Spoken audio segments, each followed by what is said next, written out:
या पार्श्वभूमीवर महसूल विभागाने संगमनेर मतदारसंघातील विविध गावांमधून प्रवरा नदीच्या पात्राकडे जाणारे रस्ते खोदून बंद केले आहेत. तसेच अनाधिकृतपणे वाळू उपसा करणाऱ्यांविरोधात महसूल प्रशासनामार्फत कठोर कारवाई सुरू असून वाळू तस्करीसाठी वापरण्यात येणारी वाहने व साहित्य जप्त करण्यात येत आहे.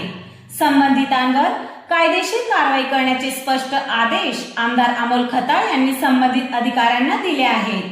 त्यामुळे या कारवाईमुळे वाळू तस्करांचे चांगले धावे दणाणले असून परिसरात खळबळ उडाली आहे.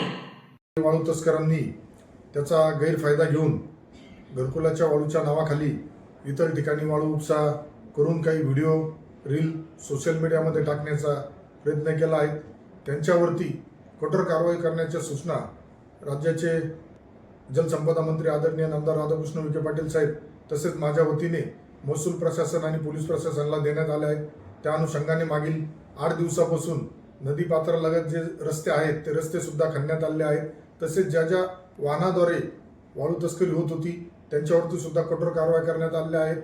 मशिनरी जप्त करण्यात आली आहे.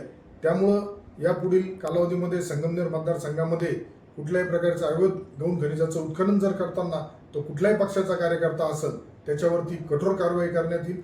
तशा सूचना पोलीस प्रशासन आणि महसूल तसेच परिवहन विभागाच्या अधिकाऱ्यांना सुद्धा देण्यात आल्या आहेत. अशाच नवनवीन घडामोडी पाहण्यासाठी आजच आपल्या तिरंगा न्यूज यूट्यूब चॅनलला लाईक करा, सबस्क्राईब करा, तसेच अनेकांना ग्रुपमध्ये फॉरवर्ड करा. संपर्क राजेश जेधे 98 50 42 51 15.